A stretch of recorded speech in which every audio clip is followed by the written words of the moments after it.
Bismillahirrahmanirrahim. Assalamualaikum warahmatullahi wabarakatuh. Alhamdulillahi ala ihsanih wasyukru lahu ala taufiqihi wa amtinanih. Wassalatu wassalamu ala asfiyaihi wa khairi khalqihi wa ala alihi wa ashabihi wa man sanna bi sunnatihi ila yaumi liqa'ih. Ashhadu an la ilaha illallah ta'ziman li sya'nih وأشهد أن محمدا عبده ورسوله الداعي إلى رضوانه اللهم صل على نبينا محمد وعلى آل محمد اللهم إنا نسألك علما نافعا ورزقا طيبا وعملا متقبلا اللهم لا علم لنا إلا ما علمتنا فعلمنا ما ينفعنا وزدنا علما وارزقنا فهما Allahumma faqihna fid din wa 'allimna at-ta'wil ya arhamar rahimin. Alhamdulillah, segala puji bagi Allah Subhanahu wa taala. Allah yang maha baik, Allah yang masih memberikan kita limpahan nikmat di saat kita masih menjadi hamba yang hobi maksiat. Allah yang maha terpuji di saat kadangkala kita justru meremehkan panggilannya, perintahnya, dan justru kita tidak pernah mengagungkan Allah Subhanahu wa taala. Kita selalu menyebut Allahu Akbar, namun kita tidak benar-benar membesarkan nama Allah Azza wa Jalla. Kita tidak benar-benar mengagungkan Allah, tidak benar-benar memprioritaskan Allah Subhanahu wa taala di dalam kehidupan kita. Tapi bersamaan dengan itu, Allah Subhanahu wa taala masih juga memberikan kita kesempatan hidup. Allah juga masih memberikan kita kesempatan berupa limpahan kenikmatan. Dan itu bukti bahwasanya Allah itu Ar-Rahman Ar-Rahim, yang Maha Pengasih lagi Maha Penyayang. Dan semoga nikmat ini menyadarkan kita semua, dan semoga nikmat itu menjadikan kita hamba yang semakin taat, semakin pandai bersyukur. Selalu kita minta kepada Allah, semoga Allah Subhanahu wa taala jadikan kita hamba-hamba yang pandai bersyukur. Amin ya rabbal alamin.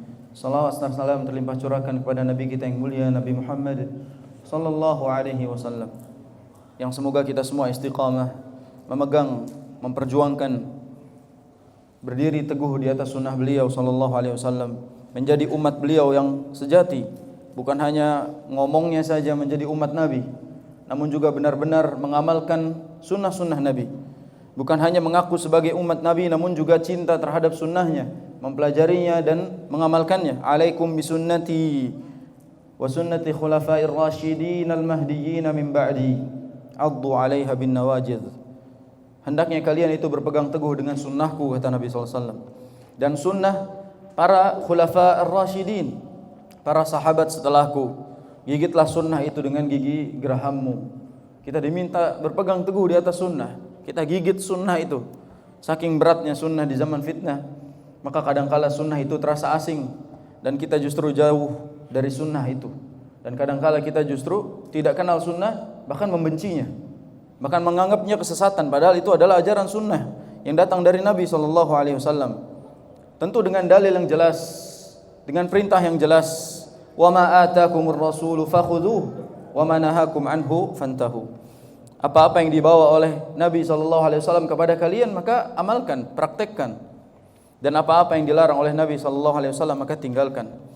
Maka dari mukaddimah ini, kita saling mengingatkan satu sama lain bahwasanya hidup di atas hidayah dan hidup di atas sunnah itu adalah bukti kemuliaan kita.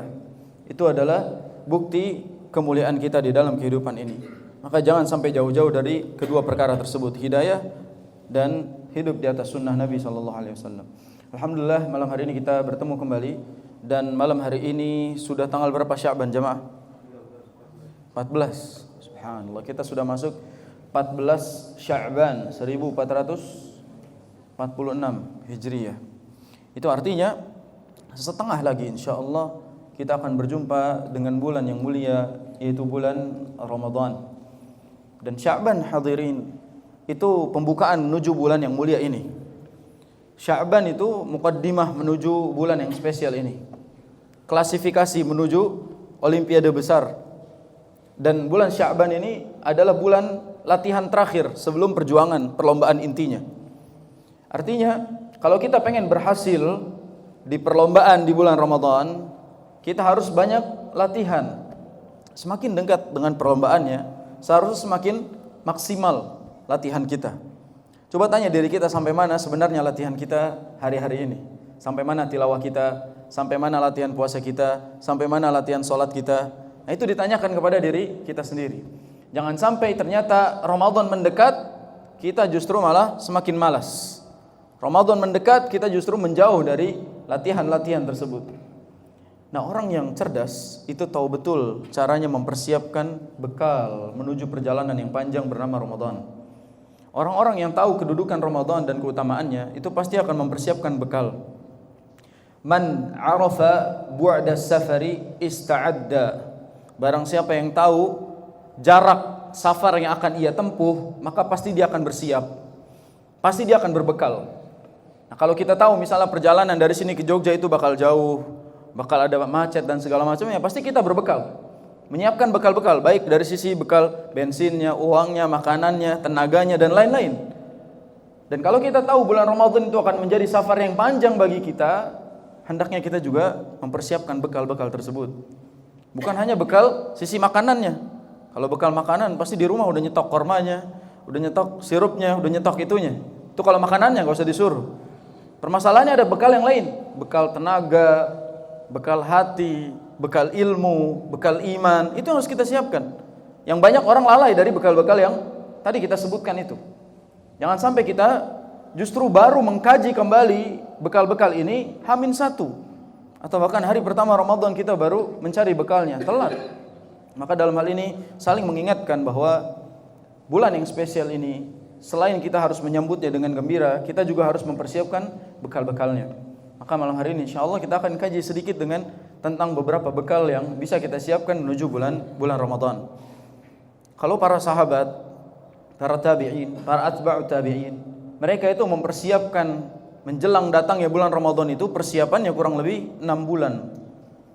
6 bulan mereka persiapan.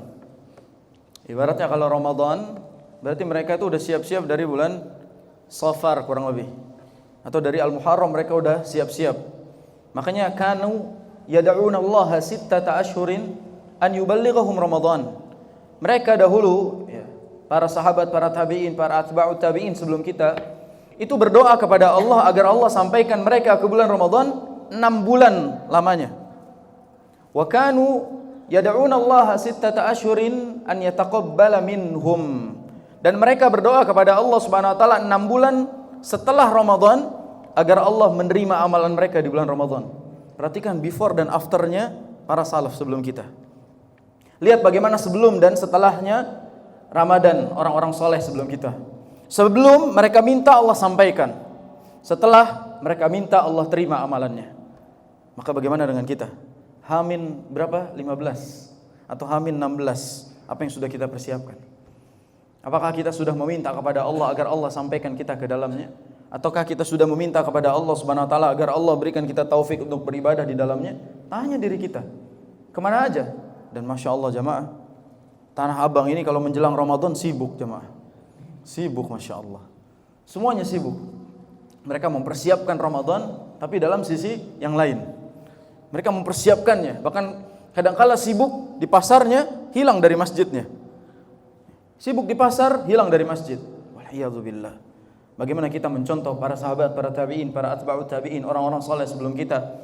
Ketika datang bulan Sya'ban, kita tahu bahwasanya mereka mengatakan apa? Anas bin Malik, seorang sahabat radhiyallahu an mengatakan, "Kanal muslimuna idza dakhala Sya'ban." Orang-orang Islam, orang-orang muslim di zaman kami, maksudnya adalah zaman sahabat, kata Anas bin Malik. "Idza dakhala Sya'ban," kalau masuk bulan Sya'ban, akabbu 'alal masahifi yaqra'unaha. Mereka itu sibuk sama mushaf. Mereka membacanya sepanjang hari. Sekarang anda tanya, mushaf antum kira-kira di mana jemaah? Bawa enggak? Antum pasti bawa handphone, tapi belum tentu bawa mushaf. Antum punya aplikasi Quran, tapi belum tentu dibuka. Mereka sibuk sama mushaf dan mereka membacanya sepanjang hari. Sya'ban, belum Ramadan. Jadi mereka sudah mempersiapkannya dari Sya'ban, belum Ramadannya. Jamaah, surga yang kita harapkan sama seperti surga yang mereka harapkan. Surga yang ingin kita masuki sama seperti surga yang mereka ingin masuki. Tapi kualitas kita jauh berbeda. Aina nahnu min haula? Kira-kira di mana kita kalau dibandingkan dengan mereka?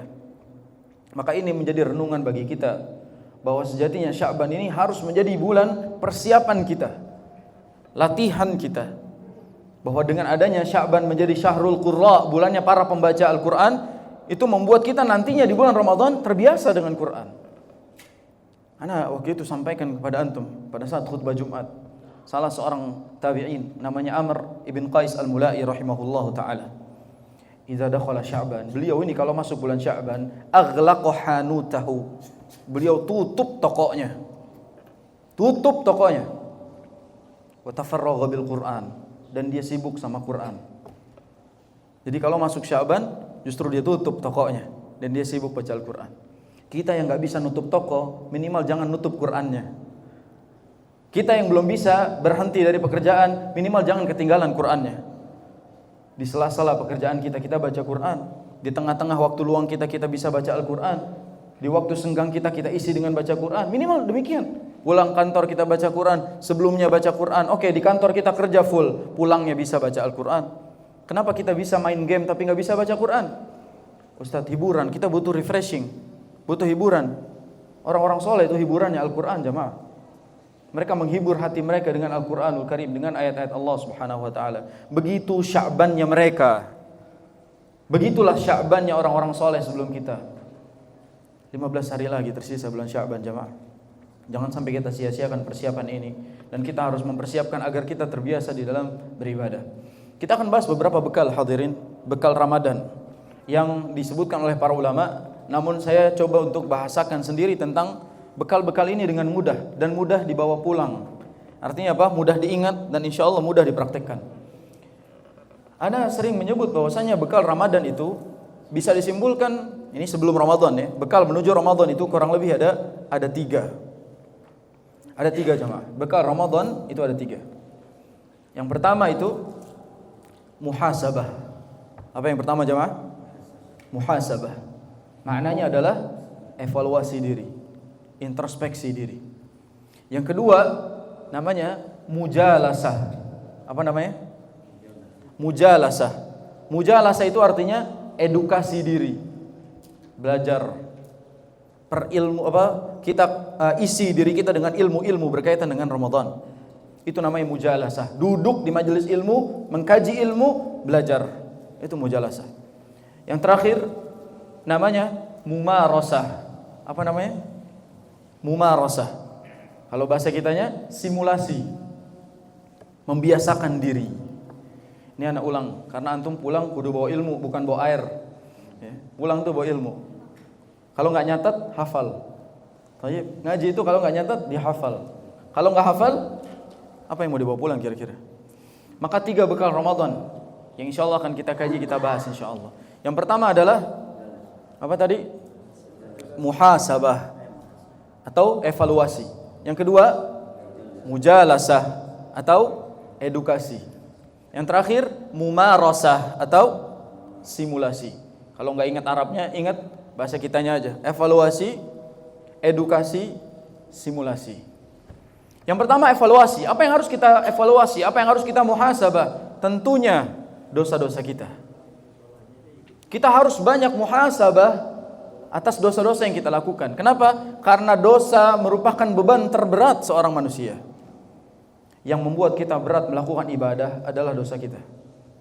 Yang membuat kaki kita cepat capek sholat tarawih, itu dosa kita. Yang membuat mata kita berat baca Quran, itu dosa kita. Yang membuat puasa kita pengen cepat-cepat buka, itu dosa kita. Dan yang bikin Ramadan kita berjalan malas, itu dosa kita. Maka mohon ampun kepada Allah Subhanahu wa ta'ala. Allah ringankan kita dalam beribadah. Cukup minta ampun kepada Allah Subhanahu wa ta'ala atas segala beban-beban itu. Dosa itu beban, jamaah. Maka para ulama menyebutnya dosa itu seperti racun di dalam tubuh kita. Seperti adanya racun di dalam tubuh kita. Kalau ada racun, kita nggak bisa berdiri tegak. Kita nggak bisa sehat, nggak bisa prima di dalam beribadah. Hilangkan racun itu. Dan racun terbesar kita adalah dosa kita sendiri. Maka mohon ampun kepada Allah Azza wa Jalla. Dan dosa kita itu, mungkin kalau bisa kita bahas, ada yang tidak kita ketahui, tidak kita ketahui. Ada yang tidak kita sadari. Kita tahu tapi nggak sadar ngerjain. Dan yang ketiga, ada yang kita tahu kita sadar tapi tetap dikerjain. Jadi yang pertama itu kita sebut kita tidak sadar. Kita tahu tapi tidak sadar mengerjakannya. Yang kedua, kita nggak tahu itu dosa. Dan yang terakhir, kita tahu namun melampaui batas tetap ngerjain. Tahu misalnya ninggalin sholat itu dosa, tapi ditinggalin secara sengaja. Tahu misalnya nunda waktu sholat itu dosa, tapi sengaja ditunda. Nah ini yang ketiga tuh. Kita melampaui batas, tahu salah tapi tetap dikerjain. Dan Nabi SAW meminta ampun kepada Allah dari 3 jenis dosa ini. Dalam doa beliau, Allahumma ghfir li khati'ati wa jahli wa israfi fi amri. Lihat doa Nabi SAW. Allahumma ghfir li khati'ati. Ya Allah, ampunilah kesalahan-kesalahanku. Dan kesalahan di sini adalah kesalahan yang kita tidak sadar. Kita tidak sadar. Wa jahli, dan ampunilah kebodohanku. Kebodohan ini berarti kita ngerjain tapi kita nggak tahu kalau ini salah. Karena kita nggak tahu ini salah tapi tetap kita kerjain. Yang ketiga, wa israfi fi amri, dan sikap berlebihanku dalam bersikap atau dalam berbuat. Yaitu tatkala kita tahu itu salah namun tetap dikerjain. Ini doa Nabi ajib, luar biasa nih. Allahumma ghfir li khati'ati wa jahli wa israfi fi amri. Ya Allah, ampunilah kesalahanku, kebodohanku, dan sikapku yang melampaui batas. Itu doa Nabi SAW. Maka saran ana jamaah, sebelum bulan Ramadan, bersihkan diri kita dari dosa-dosa. Evaluasi dosa-dosa kita yang banyak ini, maka akan ringan ibadah kita. Dan kalau bisa, minta maaf atas semua kesalahan-kesalahan kita, supaya enteng. Suami mungkin diantara beban beratnya adalah dosanya kepada istrinya, minta maaf sama istrinya. Istri diantara dosa bebannya adalah dosa sama suaminya, minta maaf sama suaminya. Anak diantara beban terberatnya adalah dosa kepada orang tuanya, minta maaf kepada orang tuanya. Pun sebaliknya, orang tua diantara beban dosanya adalah dosa kepada anaknya, minta maaf kepada anaknya. Murid diantara beban terbesarnya adalah berdosa kepada gurunya, maka minta maaf kepada gurunya. Pun sebaliknya, guru juga minta maaf kepada muridnya. Meminta ridho, saling membersihkan hati, saling menjaga diri kita dari dosa-dosa itu, supaya Allah SWT bersihkan. Kadang gini jemaah, kita itu melakukan kesalahan tapi nggak sadar, dan orang lain mungkin merasa kita zalimi dan kita juga nggak sadar. Tahu-taunya gara-gara sikap zalim kita kepada orang lain itu membuat kita berat dalam beribadah. Sekarang anak tanya, ketika tarawih, yang membuat kita pengen cepat-cepat selesai, memangnya apa kalau bukan dosa kita? Tua? Enggak juga. Banyak orang tua yang anteng aja, adem ayam aja tarawihnya, enggak heboh. Yang heboh justru anak mudanya, yang heboh justru yang masih pada sehat-sehat, pada berisik, enggak mau panjang-panjang. Yang tuanya siap aja, sehat-sehat aja. Ternyata bukan karena tua fisiknya, tapi tua imannya. Bukan karena lemah fisiknya, tapi lemah imannya, karena banyak dosanya. Yang jenggotnya putih-putih kuat berdiri, yang belum punya jenggot berisik minta cepet-cepet tarawihnya. Kadang-kala kalau Ramadan itu jamaah nyarinya masjid-masjid yang cepet tarawihnya, pengennya yang cepet kelarnya. Cari masjid yang imamnya itu bacanya kulhu, kulya, kul falak, kul bin nas. Trikul yang dicari. Kalau imamnya pendek, bacaannya favorit jamaah. Kalau imamnya baca panjang, bubar jamaah. Yang dicari pendeknya. Kadang imam itu datang ke masjid, Ustaz, kalau di sini pendek-pendek aja, dari Ad-Duha sampai An-Nas cukup. Dari Al-Kautsar sampai An-Nas cukup. Imam di request. Maka ini nasihat bagi para imam, jangan mau di request sama jamaahnya. Jangan mau di request sama jamaahnya. Nikmati Ramadan. Bagaimana Nabi SAW dalam salat malamnya? Ibunda kita Aisyah pernah bilang, Nabi itu kalau bulan Ramadan qiyamnya antara 11 sama 13 rakaat. Sampai beliau bilang gini, jangan tanya soal panjang dan bagusnya salat Nabi. Lihat, panjang dan bagusnya salat Nabi. Ya, Nabi itu panjang, para sahabat juga panjang. Ada sebuah riwayat di mana Umar bin Khattab pada saat pertama kali meminta salat berjamaah di masjid, beliau itu meminta salah seorang dari sahabat untuk jadi imam. Dan imam tersebut satu rakaat bacanya Al-Baqarah dan Al-Imran. Ini Baitul Huda, kalau imamnya begitu, yang sisa siapa kira-kira? Begitu imamnya salam, nggak ada semua jamaahnya. Begitulah mereka dahulu dalam qiyamul lail, dalam sholat. Zaman sekarang ustadz baca satu halaman aja yang belakang udah batuk-batuk tuh, Masya Allah. Udah batuk-batuk semua. Mode biar cepat-cepat selesai salatnya. Antum sadar, kita ini minta kepada Allah agar Allah sampaikan kita ke bulan Ramadan. Nyampe Ramadan pengen cepat-cepat kelar. Nyampe Ramadan puasanya pengen cepat buka, tarawihnya pengen cepat selesai, pengen cepat lebaran. Katanya minta sampai Ramadan. Nikmati hari-harinya. Bahkan para ulama itu menyebutkan apa? Kalau bisa semua hari itu seperti Ramadan, agar kita bisa mendapatkan keutamaan yang luar biasa. Maka dalam hal ini bekal yang harus kita siapkan, itu mengevaluasi dosa kita. Ingat, dosa itu adalah beban buat kita. Dan selain dosa yang harus kita evaluasi adalah amalan kita. Maksudnya apa? Target-target kita yang belum tercapai tahun kemarin itu harus di-update. Tahun ini harus dikejar targetnya. Harus sampai. Harus tercapai target-targetnya. Jangan gak punya target jamaah. Antum harus biasakan jangan ngikut Ramadan itu begitu saja, ya, kayak rutinitas biasa. Padahal kita harus punya target setiap tahunnya. Kadang-kala gara-gara Ramadan ini terlalu sering bertemu dengan kita, itu membuat kita jadi kayak biasa aja, kayak rutinitas. Antum yang umurnya udah 70 tahun, berarti kan nyobain Ramadan udah 70 kali gitu loh. Udah ada di titik bosan itu. Padahal kalau misalnya kita tahu kedudukan keutamaan Ramadan, nggak mungkin kita bisa mengatakan bosan. Ada kaidah gini, kasratul misas tumitul ihsas. Banyaknya interaksi menghilangkan sensitivitas. Saking seringnya ketemu itu bikin kita nggak sensitif lagi. Kayak kita kalau misalnya umroh jamaah, ngelihat Ka'bah pertama kali itu pasti terharu, nangis. Karena kita pertama kali ngelihat Ka'bah. Coba orang sono yang setiap hari, nah itu biasa aja dia.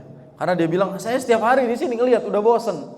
Bahkan orang-orang yang asli sana, tinggal dekat sana, kalau sholat nggak lagi di Masjidil Haram, di depan rumahnya. Karena dia udah malas lagi ikut-ikutan ke masjid, udah bosen dia. Nah, ini kaidah ini kalau ada di dalam ibadah bahaya. Kalau kita bosen ketemu Ramadan bahaya, kita nggak akan dapat keutamaan-keutamaannya. Maka evaluasi amal, kejar targetnya. Itu bekal yang pertama, itu evaluasi atau muhasabah. Yang kedua adalah mujalasah. Mujalasah itu edukasi diri. Jamaah buka lagi fikih-fikih puasa. Buka lagi fikih tarawih.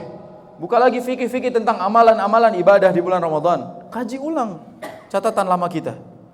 Jangan sampai kita datang lupa apa saja yang membatalkan puasa, apa saja yang bisa mengurangi pahala puasa, mana yang batal, mana yang enggak, itu dikaji ulang. Harusnya memang kajian-kajian menjelang Ramadan itu mempersiapkan Ramadan. Begitulah Imam Malik Ibn Anas rahimahullah ta'ala. Beliau ketika datang bulan Ramadan, beliau tutup majelis hadisnya. Tutup majelis hadisnya, diganti majelis Quran, persiapan Ramadan. Itu pertanda bahwasanya majelis itu yang membahas selain Al-Quran diliburin. Karena dia persiapan menyambut bulan Al-Quran. Dia menyambut bulan Al-Quran. Itu yang harus kita lakukan. Berbenah diri. Karena orang kalau misalnya beribadah tanpa ilmu, sejatinya akan merusak ibadahnya. Antum tahu Syekhul Islam Ibnu Taimiyah rahimahullah taala bilang, "Man faraqad dalil dhallas sabil." Barang siapa yang jauh dari dalil, jauh dari ilmu dalam beribadah, dia akan tersesat selama ibadahnya. Dia akan tersesat. Dia akan nyusahin dirinya sendiri. Itu yang membuat kita pada belakangan Ramadan belakangan ini mungkin jadi tidak terasa Ramadannya, sebab kita menjalankannya tanpa ilmu. Kita harus kaji kembali kaidah-kaidah ilmu fikih-fikihnya. Karena Allah SWT hanya menerima ibadah dari orang-orang yang beribadah di atas ilmu. Innama yataqabbalullah minal muttaqin. Sesungguhnya Allah SWT hanya menerima ibadah dari orang-orang yang bertakwa. Dan para ulama tafsir menjelaskan al-muttaqin adalah mereka yang beribadah alal ilm, di atas ilmu. Harus kita beribadah di atas ilmu. Jangan asal-asalan. Bahkan Umar bin Abdul Aziz rahimahullah taala, beliau itu mengatakan, man kana ya'budullaha bighairi ilmin kana ma yufsidu aksar mimma yuslih. Barang siapa yang beribadah kepada Allah Subhanahu wa taala namun tanpa ilmu, maka merusaknya jauh lebih banyak daripada memperbaikinya. Jadi orang kalau ibadah enggak pakai ilmu, yang rusak lebih banyak daripada yang benernya. Makanya belajar kembali, kita kaji kembali pembahasan-pembahasan itu. Bagaimana fikih-fikihnya, bagaimana hal-hal yang bisa merusak Ramadan kita, belajar. Antum tahu perbedaan nawaqis sama nawaqid enggak? Apa nawaqid dulu? As-shaum. Apa nawaqid? Pembatal-pembatal puasa. Apa nawaqis? Yang menghilangkan pahala puasa. Apa bedanya pembatal sama yang menghilangkan pahala puasa jamaah? Makan itu pembatal atau penghilang pahala? Pembatal. Ghibah membatalkan atau menghilangkan pahala? Nah, itu bedanya. Nawakid itu membatalkan puasanya. Nawakis dia menghilangkan pahalanya. Mana yang lebih parah? Membatalkan puasa atau menghilangkan pahala? Hah? Dua-duanya parah. Tapi menghilangkan pahala, kita udah nahan haus lapar nggak dapat apa-apa. Rubba sha'imin hadzuhu min siyamihi al-ju' wal 'atash. Wa rubba qa'imin hadzuhu min qiyamihi as-sahar. Betapa banyak orang yang berpuasa yang dia dapat dari puasanya hanya haus dan lapar saja. Betapa banyak dari orang yang qiyam yang dia dapat dari qiyamnya hanya begadangnya doang. Enggak dapat pahala. Ya subhanallah, udah capek-capek nahan, enggak makan, enggak minum, ternyata enggak dapat pahala. Padahal apa? Laisa siyamu min akli wasyarab wa innama siyam minal lagwi war rafath au kama qala.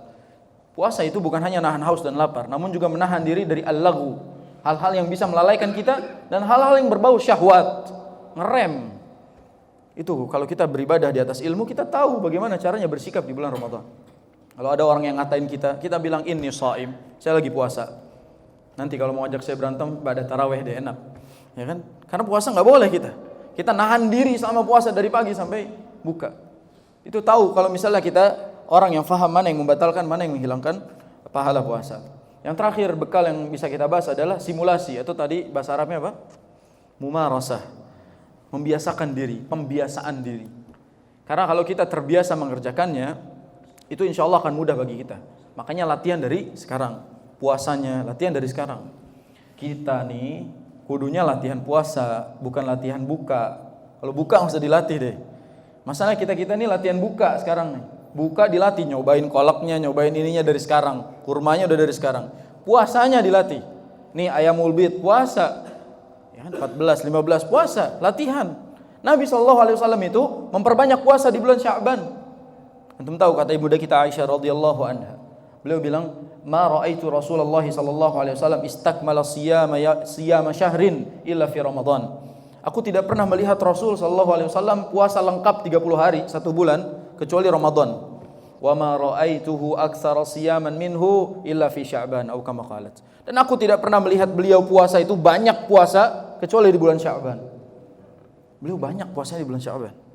Kata para ulama, ini Ibnu Rajab Al-Hambali bilang, faedahnya kenapa Nabi itu perbanyak puasa di Sya'ban dan kenapa ba'da Ramadan ada bulan Syawal dan ada sunnah puasa berapa hari?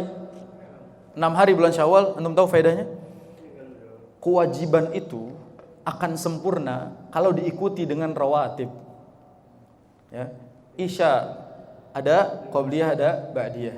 Zuhur ada qabliyah, ada ba'diyah. Untuk sempurnanya salat fardu kita ikuti dengan adanya rawatib qabliyah dengan ba'diyah. Ramadan bagaikan salat fardunya. Dan dia butuh qabliyah dan ba'diyah yang menyempurnakannya. Maka yang menyempurnakan puasa Ramadan adalah qabliyah Sya'ban, ba'diyah Syawal. Itu hikmahnya. Kenapa kita harus perbanyak puasa di bulan Sya'ban dan nanti puasa lagi di bulan Syawal, qabliyah ba'diyah. Kita tahu puasa kita mungkin banyak tidurnya. Karena kita pakai dalil tidur tuh. Ya, niyamus shaim ibadah. Naumus shaim ibadah. Tidurnya orang puasa ibadah. Entah hadis dari siapa ini. Tidurnya orang puasa ibadah bukan hadis, jamaah. Tidak ada lafaz hadis. Tidurnya orang puasa ibadah. Kalau betul tidurnya orang puasa itu sudah langsung dinilai ibadah, kenapa para sahabat enggak tidur aja? Kenapa harus tilawah Al-Quran? Ya tidur pahalanya sama kok. Mendingan tidur. Maka tidur bisa dinilai ibadah selama puasa. Kalau kita ketiduran, kecapean gara-gara ibadah. Lagi baca Quran, udah 1 juz, capek tiba-tiba ketiduran, itu ibadah. Tapi kalau sengaja begitu ba'da sahur langsung tidur, begitu bangun udah maghrib. Masya Allah. Masya Allah. Ada orang tidur jamaah ba'da subuh. Dia tidur jam 5 pagi. Begitu bangun jam 5 lagi. Pagi lagi. Udah besoknya dia. Dia buka belum, sahur belum, puasa lagi hari berikutnya. Orang tidur semua. Makanya jam kerjanya maling pindah Ramadan tuh. Tadinya malam jadi ba'da subuh. Ba'da subuh sepi jalan, Masya Allah. Karena orang tidur semuanya. Apa Ramadan isinya tidur semua? Ramadan ini isinya pundi-pundi pahala, pundi-pundi ampunan, pundi-pundi rahmat. Harusnya dikejar. Bukan justru kita isi dengan tidur. Sekali lagi dalil tadi tidur orang puasa ibadah itu tidak ada hadisnya, palsu. Adapun kita harus memperbanyak ibadah itu anjuran. Karena Ramadan itu dengan keutamaan-keutamaannya harus kita kejar. Dan kita sebagai orang beriman itu harus senang menyambut Ramadan. Pernah dengar hadis ini, hadisnya man fariha bidukhuli Ramadan haramallahu jasadahu minan niran. Barang siapa yang senang akan kedatangan bulan Ramadan, maka Allah haramkan jasadnya dari api neraka. Pernah dengar hadisnya? Syekh Ustaz Profesor Dr. Mustafa Ali Mustafa Yaqub, antum tahu? Pakar hadis kita rahimahullah, udah meninggal beliau. Dulunya imam besar Masjid Istiqlal. Beliau salah seorang alim di hadis, ilmu hadis. Beliau punya kitab namanya hadis-hadis populer di bulan Ramadan, hadis-hadis palsu populer di bulan Ramadan. Dan di antara hadis palsunya adalah yang barusan dibacakan. Jadi hadis tersebut para ulama hadis menyebutnya hadis palsu, la isnada lahu, la asla lahu. Tidak ada sanad yang jelas dan tidak ada riwayat yang jelas tentang hadis tersebut. Tapi bukan berarti kita tidak boleh berbahagia akan datangnya bulan Ramadan, karena ada dalil lain yang hadisnya kuat. Saya akan bacakan hadis yang sahih. Hadis ini riwayat dari Abu Hurairah radhiyallahu anhu. Diriwayatkan oleh Al-Imam Ahmad, Al-Imam An-Nasai, disebutkan dalam Musnad Ahmad. Hadisnya gini bunyinya. Ini Nabi SAW yubashshiru ashabahu. Nabi itu mengabarkan kabar gembira kepada para sahabatnya. Kata Nabi, qad ja'akum Ramadan syahrun mubarak. Telah datang kepada kalian bulan Ramadan. Bulan yang mubarak. Bulan yang penuh berkah. Itu Nabi yang bilang. Telah datang kepada kalian bulan Ramadan, bulan yang penuh berkah. Iftaradallahu alaikum siyamahu. Allah wajibkan berpuasa kepada kalian di dalamnya. Terus beliau menyebutkan apa? Yaftahu fihi abwabal jannah wa yughlaqu fihi abwabun niran, abwabun nar, abwabal jahim di riwayat lain. Allah Subhanahu wa taala membuka pintu-pintu surga dan Allah menutup pintu-pintu neraka. Wa tughallu fihi syayatin, dan para syaitan itu dibelenggu oleh Allah Azza wa Jalla. Dan di hadis ini beliau bilang fihi lailatun khairun min alfi syahr. Di dalam bulan Ramadan ada malam yang lebih baik daripada 1000 bulan. Man hurima khairaha faqad hurim. Barang siapa kehilangan kebaikannya, maka dia akan kehilangan kebaikan di luar bulan Ramadan. Jadi kalau orang tidak jadi baik di bulan Ramadan, otomatis bulan lain gak bakalan bisa memperbaiki dirinya. Ini pesan nih jamaah. Kalau antum tidak baca Al-Quran di bulan Ramadan, sudah pasti tidak baca Quran di luar Ramadan. Memangnya antum buka Quran selain bulan Ramadan, bulan apa lagi? Orang kalau di masjid itu penuh baca Quran lagi, bulan apa lagi? Bahkan ana mendengar tilawah pakai mic masjid itu cuma bulan Ramadan tuh. Ada ibu-ibu yang khataman, bapak-bapak yang khataman, Ramadan doang. Kemana bulan-bulan yang lain? Kalau mereka tidak ikut tilawah di bulan Ramadan, pasti mereka nggak akan tilawah di luar Ramadan. Kalau kita tidak puasa di bulan Ramadan, pasti bulan lain nggak mungkin puasa dia. Yang wajib aja enggak, gimana yang sunnah? Kalau mereka tidak ikut qiyamul lail di bulan Ramadan, pasti bulan lain nggak pernah tahajud, nggak pernah qiyamul lail. Orang Ramadan aja dia bolong-bolong tarawihnya. Kelihatan sekali di saat mayoritas sedang sangat semangat beribadah, dia malah lemah, nampak sekali dia tidak mendapatkan kebaikan di luar Ramadan. Maka Ramadan itu akan memuliakan kita, menjadi sebab kita berubah menjadi lebih baik kalau kita berusaha beribadah di dalamnya. Kalau tidak maka sama aja, Ramadan lewat begitu saja dan kita merugi. Termasuk orang-orang yang raghima an furajulin, kata Nabi. Celaka orang yang berjumpa dengan Ramadan namun keluar dosanya belum diampuni. Nah, ini bahayanya. Maka kita harus mempersiapkan betul apa yang harus kita siapkan di bulan Ramadan. Hadis barusan yang Anda baca, ini hadis sahih menandakan Nabi juga bergembira akan datangnya Ramadan dan memberikan kabar gembira. Kata Syekh Shalih Al-Fauzan rahimahullah ta'ala, beliau bilang, hadal hadis bisyaratun li'ibadillahi salihin biqudumi syahri Ramadan. Hadis ini kabar gembira untuk hamba-hamba Allah yang saleh akan datangnya bulan Ramadan. Walaysa akhbaran mujarradan. Ini bukan kabar biasa. Ini bukan kabar biasa aja. Walakin kata beliau, akan tetapi bisyaratuhum bimausimin azim. Ini adalah kabar gembira tentang akan datangnya bulan yang luar biasa.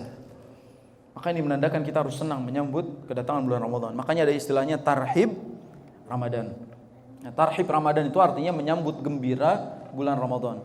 Namanya nyambut gembira, kita harus menyambut dengan ibadah, bukan senang doang.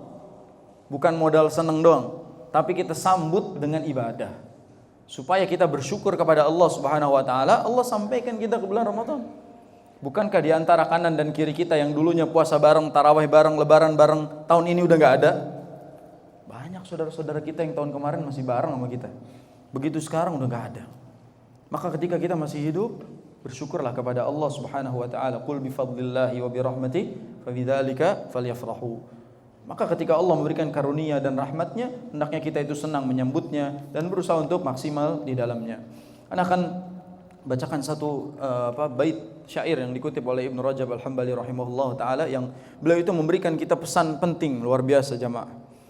Kata beliau gini, ya dzalladzi ma kafahu adh-dhanbu fi rajabin hatta 'asa rabbahu fi syahri sya'bani laqad adhallaka syahru shaumi ba'dahuma fala tusayyirhu aidan syahra isyani watlul qur'ana wasabbih fihi mujtahidan fa innahu syahru tasbihin wa qur'ani kam kunta ta'rifu mimman sama fi salafin min baini ahlin wa jiranin wa ikhwani afnahumul maut wastibqaka ba'dahum hayyan fama aqrabal qasi minad dani.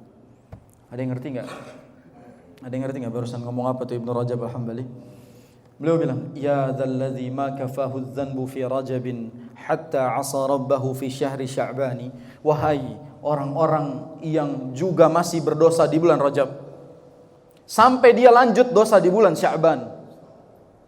Wahai orang-orang yang dosa di bulan Rajab, dia lanjut di bulan Sya'ban. Laqad adhalluka syahrus shaumi ba'dahuma. Sungguh akan hadir kepada kamu bulan puasa setelah bulan Rajab dan Sya'ban. Fala tusayyirhu aidan syahra isyani. Jangan kau jadikan Ramadan juga tempat engkau memaksiat. Jangan kau jadikan Ramadan itu tempat bermaksiat juga, sebagaimana Rajab dan Sya'ban kita enggak bisa ngerem. Kita ini Rajab dosa, Sya'ban lanjut, Ramadan ngerem deh. Tahan diri kita. Kata beliau apa? Watlul Qur'ana wasabbih fihi mujtahidan. Bacalah Al-Qur'an dan perbanyak tasbih di dalamnya, sungguh-sungguh kita.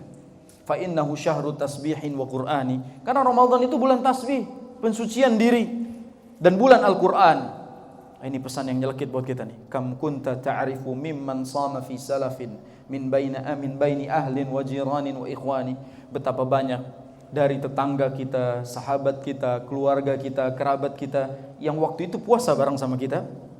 Afnahumul maut. Allah jemput mereka dengan kematian. Wastibqaka ba'dahum hayyan. Dan Allah membiarkan dirimu masih hidup. Fama aqrabal qasi minad dani. Betapa lebih dekatnya kematian dibandingkan kedekatan kita dengan mereka. Kematian jauh lebih dekat dibandingkan kedekatan kita dengan keluarga dan tetangga kita. Mereka yang dahulunya bareng sama kita sekarang udah enggak ada. Allah masih hidupkan kita, itu kesempatan buat kita. Kalau mereka diizinkan kembali sebentar saja ke dunia, pasti mereka menginginkan kembali di bulan Ramadan. Kita yang masih ada di atas tanah harusnya bisa memaksimalkan ibadah dan kesempatan yang Allah berikan kepada kita. Ata Ramadan mazra'atul ibadi litathhiril qulubi minal fasadi. Ramadan itu akan datang sebagai ladang seorang hamba untuk membersihkan hatinya dari kerusakan dan dosa. Itu nasihat para ulama. Nah, akan bacakan satu bait lagi, ini bait muhasabah buat kita jamaah. Ya Rabbi abduka qad ataka wa qad asaka wa qad hafa yakfihi minka haya'uhu min su'in ma qad aslafa hamala adh-dhunuba 'ala adh-dhunubi min su' hamala adh-dhunuba 'ala adh-dhunubil mubiqati wa asrafa wa qad istajaraka bidhaili afwika min iqabika mulhifa ya Rabbi fa'fu wa'afihi fala anta awla man afa. Ini baitnya luar biasa. Ya Rabbi abduka qad ataka wa qad asaka wa qad hafa. Wahai Allah subhanahu wa ta'ala, hambamu kini datang memenuhi panggilanmu dengan bergelimangan dosa. Hambamu datang menyambut panggilanmu meskipun bergelimangan dosa dan kami banyak salahnya kepadamu. Yakfihi minka haya'uhu min su'i ma qad aslafa. Cukup bagi dia malu mendatangimu sebab banyaknya dosa dia. Kadang-kala kita malu gitu minta kepada Allah saking banyaknya dosa kita. Tapi kadang-kala kita enggak tahu diri juga jemaah. Minta mulu sama Allah. Ketika Allah panggil, pura-pura budek, pura-pura tuli kita. Pengennya dikasih rezeki, tapi ketika Allah panggil Ar-Razzaq, sang pemberi rezeki, yang maha memberikan rezeki, nggak denger. Kita ini bahkan lebih dengar panggilan bos kita dibandingkan Tuhannya bos kita, yaitu Allah Azza wa Jal. Atasan kita siap langsung kalau dipanggil. Tapi kalau Allah yang panggil, ntar dulu ya Allah, nanti dulu ya Allah, habis meeting ya Allah, habis jualan ya Allah. Padahal Allah yang kasih. Allah yang kasih kita rezeki. Hamalaz dzunuba 'ala dzunubil mubiqat wa asrafa. Hambamu itu datang menghampirimu membawa dosa-dosa yang berat yang dia pikul. Dosa-dosa besar yang dia bawa menghadapmu, dan dia telah melampaui batas. Wa qad istijaraka bidzaili afwika min iqabika mulhifa. Sungguh hambamu ini masih berharap ampunanmu ya Allah. Hambamu ini datang dengan bergelimangan dosa, berharap engkau ampuni dosanya. Ya Rabbi, wahai Tuhanku ya Allah, fa'fu wa'afihi. Ampunilah, maafkanlah kesalahannya, selamatkanlah dia. Fala anta aula man afa. Sungguh hanya engkaulah yang maha mengampuni dan maha memberikan keselamatan kepada hambanya. Ini bagaimana kita kembali kepada Allah Subhanahu wa taala. Ramadan memanggil kita, memanggil orang-orang yang banyak dosanya seperti kita. Ramadan menjadi ladang pengampunan dosa karena malamnya itu maghfirah, rahmah, al-itqu minan nar. Karena setiap malam Ramadan itu ada nama-nama yang disebutkan bebas dari neraka sebagaimana dalam hadis. Sesungguhnya setiap malam bulan Ramadan ada nama-nama yang disebutkan terbebas dari neraka. Bukankah kita pengen nama kita dipanggil di situ? Supaya kita dibebaskan dari siksa neraka Allah Azza wa Jalla. Persiapkan jamaah, perbekali diri kita dengan ini bekal yang secara ringkas bisa kita siapkan, yaitu bersihkan hati kita, bersihkan diri kita, bersihkan amal kita, supaya semuanya kita siap menghadapinya. Hati dibersihkan itu semua supaya semua organ yang lain juga bersih. Karena idza salahat salahal jasadu kulluh wa idza fasadat fasadal jasadu kulluh. Hati itu kalau benar semuanya benar. Kalau rusak, semuanya rusak. Kalau hati sudah terkunci, telinga juga pasti nggak dengar. Kalau hati sudah terkunci, mata juga pasti nggak bisa melihat kebenaran. Maka dalam hal ini bersihkan hati kita. Jangan masih ada kedengkian, jangan masih ada kebencian di dalam hati kita. Bersihkan semua itu. Lalu bersihkan diri kita. Berusaha tampil yang terbaik. Jamaah, kadang-kala kita ini beli baju buat lebaran, bukan beli baju buat Ramadan. Ramadan cuma buat sholat id doang. Ramadan kalau lebaran buat sholat id doang. Kalau Ramadan bisa buat tarawih setiap malam. Tampil yang terbaik di hadapan Allah Azza wa Jalla. Kenapa kita cuma pengen tampil baik di bulan Syawal ketika lebaran, tapi tidak tampil baik ketika Ramadan? Beli baju buat Ramadan, bukan buat lebaran. Lebaran cukup baju yang ada aja. Tapi Ramadan persembahkan yang terbaik, terutama di malam-malam terakhir. Kita persembahkan yang terbaik kepada Allah Azza wa Jalla sambil terus berdoa kepada Allah. Allahumma ballighna Ramadan. Allahumma ballighna Ramadan. Ya Allah, sampaikanlah kami ke bulan Ramadan. Allahumma waffiqna fihi 'ala as-siyami wal qiyam. Ya Allah, berikanlah kami taufik untuk bisa puasa dan qiyam dan juga baca Al-Qur'an di dalamnya. Allahumma ja'alna mimman shamahu imanan wa ihtisaba. Ya Allah, buat puasa kami di bulan Ramadan itu karena iman dan karena berharap pahala-Mu. Allahumma ja'alna mimman qama Ramadhana imanan wa ihtisaba. Ya Allah, jadikanlah kami orang yang berdiri qiyam, salat malam itu karena iman dan karena berharap pahala-Mu ya Allah ya Rabbal alamin. Mungkin itu yang bisa kami sampaikan dan mudah-mudahan bisa menjadi bekal Ramadan buat kita semua. Tadi ana sudah sebutkan bekal-bekalnya. Antum kalau misalnya mau praktikkan tafadhol, kalau ada manfaatnya silakan diamalkan. Kalau banyak salahnya mohon dimaafkan. Dan kalau ada benarnya itu datangnya dari Allah dan Rasulnya. Maka sekalian penutupan, karena Ramadan kajian kita juga diliburkan. Kita akan ketemu lagi insyaAllah di bulan berikutnya insyaAllah, kalau Allah berikan kita umur dan kesempatan. Maka dengan ini Al-Faqir, ana secara pribadi mohon maaf atas segala kesalahan ana, secara pribadi yang sengaja tidak disadari ataupun sikap ana yang berlebihan ketika menyampaikan dakwah. Dan semoga Allah Subhanahu wa taala mengampuni dosa-dosa kita. Semoga kesalahan ana dimaafkan, diampuni, dan kita bisa sama-sama ridha supaya bersih hati kita dan berjumpa Ramadan dalam keadaan dosa-dosa kita sudah diampuni. Amin ya rabbal alamin. Kurang lebihnya mohon maaf. Subhanakallahumma bihamdika asyhadu an la ilaha illa anta astaghfiruka wa atubu ilaik. Wa sallallahu ala nabiyyina Muhammad wa ala alihi wa ashabihi wa sallam. Assalamualaikum warahmatullahi wabarakatuh.